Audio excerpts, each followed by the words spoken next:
Alors voilà de nouveau ce que ça donne au point de vue graphique. Mais de nouveau, c'est ici que Nassim nous étonne encore plus.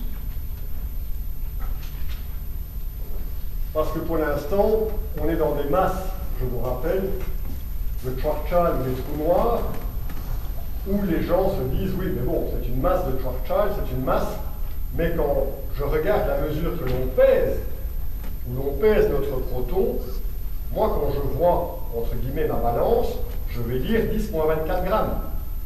C'est une réalité, c'est du concret. Vous pouvez me dire que ça vaut 10 exposant 14, mais bon, moi, je vois ce que je vois. Et j'avais un énorme problème de compréhension lorsque Nassim m'a dit, ben voilà, le proton trou noir, il vaut 10 exposant 14 grammes. Ben là, je me suis dit, ok, je ne vais pas rester dans cette salle s'ils sont en train de me faire gober qu'un proton, ça peut peser 10 exposant 14 grammes.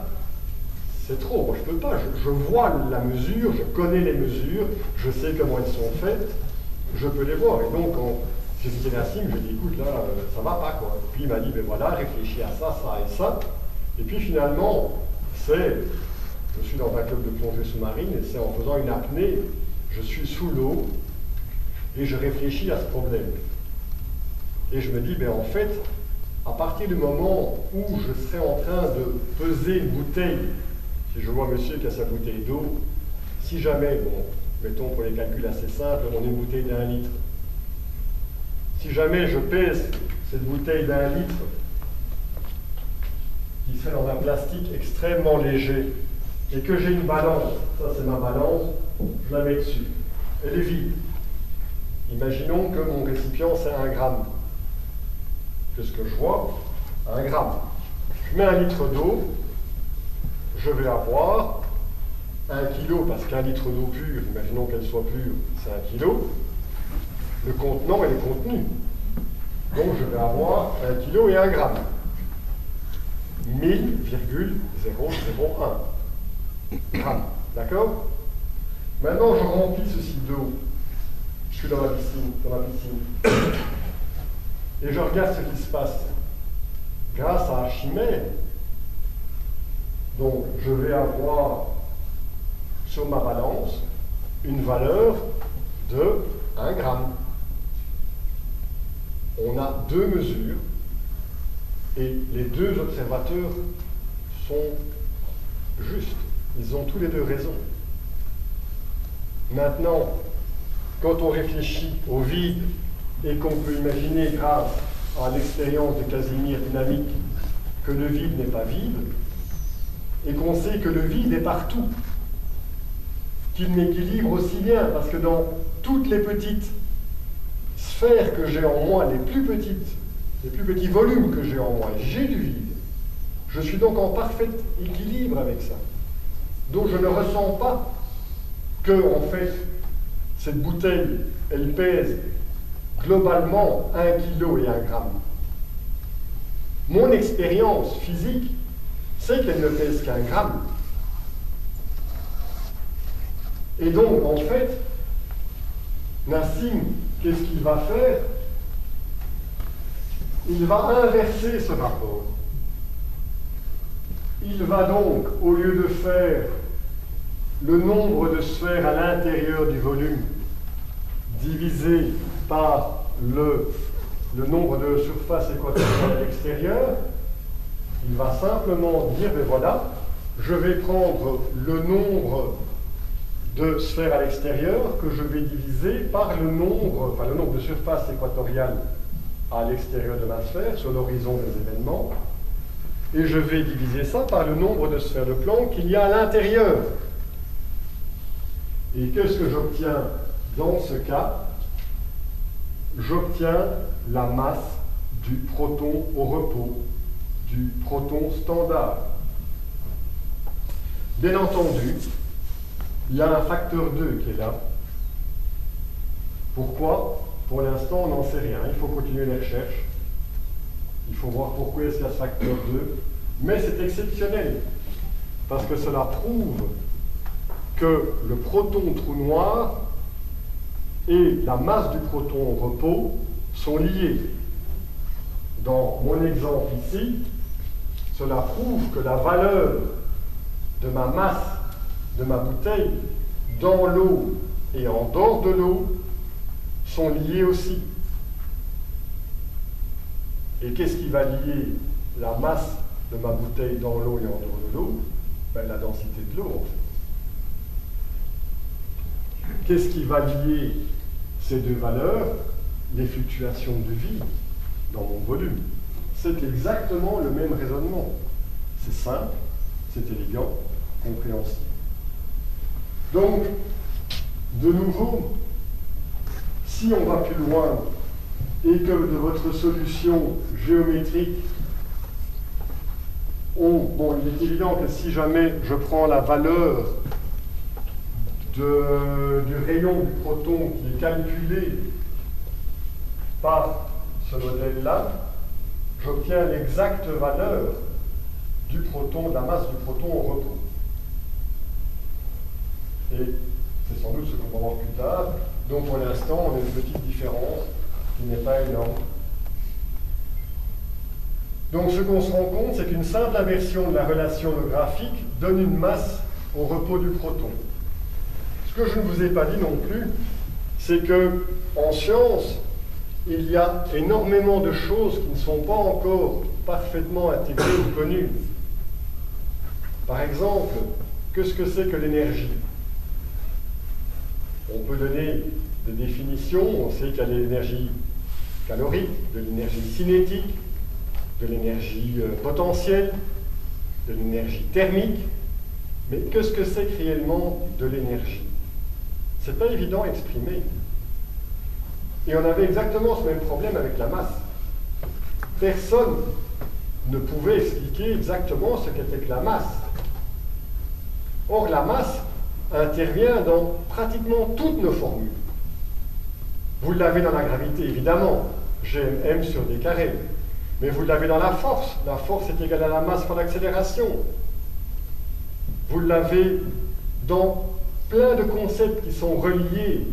À ça, vous avez la masse qui intervient. Or, on ne sait pas définir, on ne comprend pas ce que c'est exactement la masse. Ça pose un grand problème, et maintenant, on a peut-être une solution. On voit que la masse, c'est finalement un rapport de quelque chose. Donc, si jamais, comme on l'a fait avec la physique cosmologique, on remet les valeurs de Planck dans ceci, on va obtenir ça. Donc, la masse au repos du proton s'exprime en fonction de son rayon, de la longueur de Planck et de la masse de Planck. Si jamais maintenant, donc, oui, je vous ai dit donc que Nassim avait calculé le rayon du proton.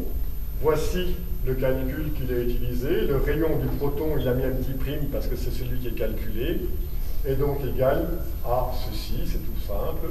Et donc il obtient une valeur du proton. La dernière valeur est celle-ci.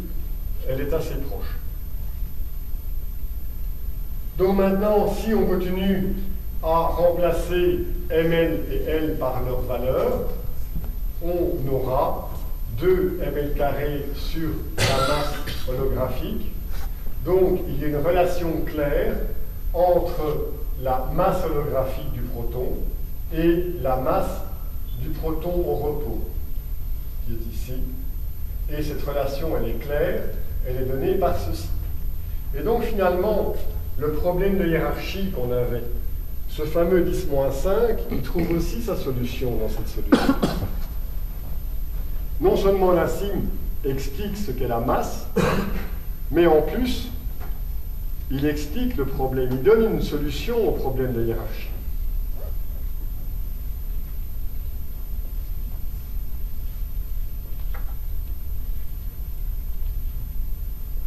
La masse énergie, MH, comme la masse au repos du proton, découle d'une même quantité primaire des entités de Planck.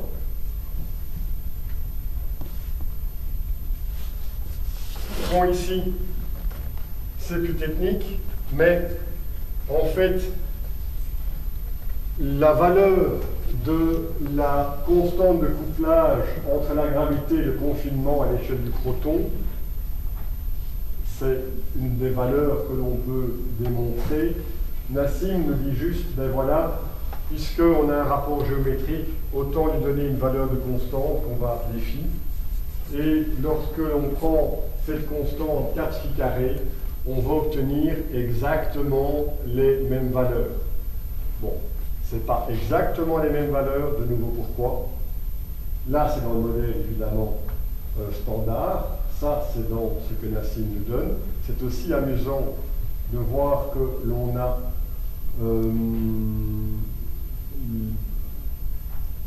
une forme géométrique qui nous donne quelque chose qui est beaucoup plus complexe.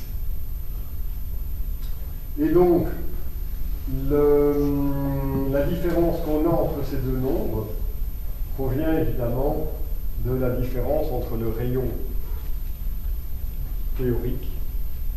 Mais si on prend le rayon théorique et le rayon dans ces formules, on va retrouver l'exacte valeur de la constante de couplage. Bon, il y a encore quelque chose dont je ne vous ai pas parlé. C'est quelque chose d'assez embêtant en fait, parce qu'il faut encore comprendre pourquoi la force gravitationnelle, puisque le but est d'essayer de se passer de la force forte, qui fonctionne pour les petites particules. Pourquoi la force gravitationnelle, elle, a une décroissance par d carré, on en a parlé tantôt. Donc, plus la distance augmente, plus la force diminue. Par contre, on a ce qu'on appelle le phénomène de drop-off, c'est-à-dire que la décroissance, à un certain moment, tout d'un coup, l'attraction entre deux protons diminue subitement. Pour les scientifiques, je sais qu'à la liberté asymptotique, j'en ai parlé hier, revenez à la présentation d'hier. Donc c'est une simplification. Et donc voilà ce qui se passe. Il faut essayer de comprendre pourquoi l'attraction entre deux protons, je dirais à un rayon en gros du proton tout d'un coup, n'existe plus, alors que si vous avez la Terre et que vous essayez de faire un petit saut d'1 mètre ou deux, vous allez toujours être attiré par la Terre. Même si vous êtes en avion, vous allez être attiré par la Terre. Si vous êtes à 384 000 km, ce qui est la distance de la Terre et de la Lune, vous voyez qu'il y a l'attraction. On n'a pas ce phénomène de drop-off par rapport à la gravité. Et donc, pour expliquer ça, il fallait comprendre comment ça fonctionne.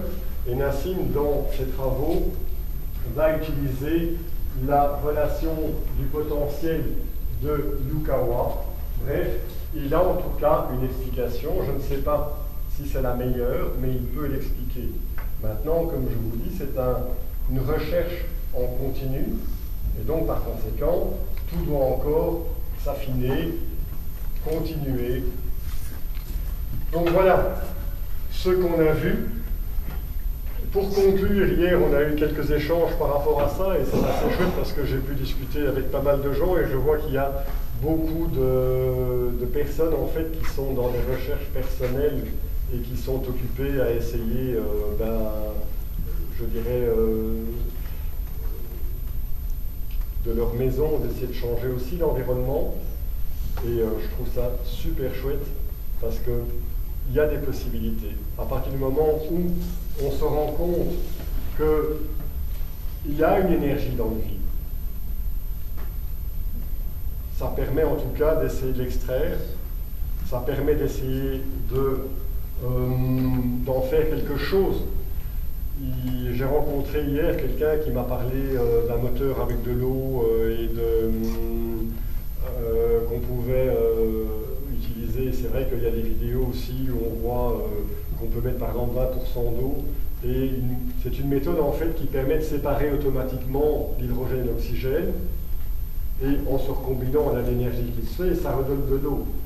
Ben, si je reprends mon exemple de l'eau et la piscine, si on sait qu'on est dans une piscine et qu'il y a de l'eau, ben enfin maintenant on peut essayer de trouver un système qui permet d'utiliser cette eau. Et c'est évidemment un bouleversement mondial. Plus besoin de compagnies pétrolières, puisqu'on peut produire notre énergie, ou on pourra produire notre énergie. Plus besoin de polluer tout. Plus besoin d'énergie nucléaire. Parce que pour l'instant, ce qui se passe à Fukushima, ça ne va pas être réjouissant. On va la voir, c'est clair, sans du tout être alarmiste. Mais on l'a déjà, mais quand... Les jet stream, on les a déjà. Oui, tout à fait, mais en plus, on a vu les effets. Quand à Kauai, on est en face, on a vu des poissons qui sont mutés, on a vu des végétaux qui sont mutés, donc le taux de césium est beaucoup plus fort que ce qu'on a. De toute façon, si on peut trouver autre chose, ça vaut vraiment la peine. Voilà. Alors, si vous voulez plus d'informations, vous pouvez aller sur le site résonance.is et vous aurez ici le département scientifique. Vous cliquez, ou sinon vous pouvez profiter, vous balader dans le site. Voilà, je vous remercie de votre attention.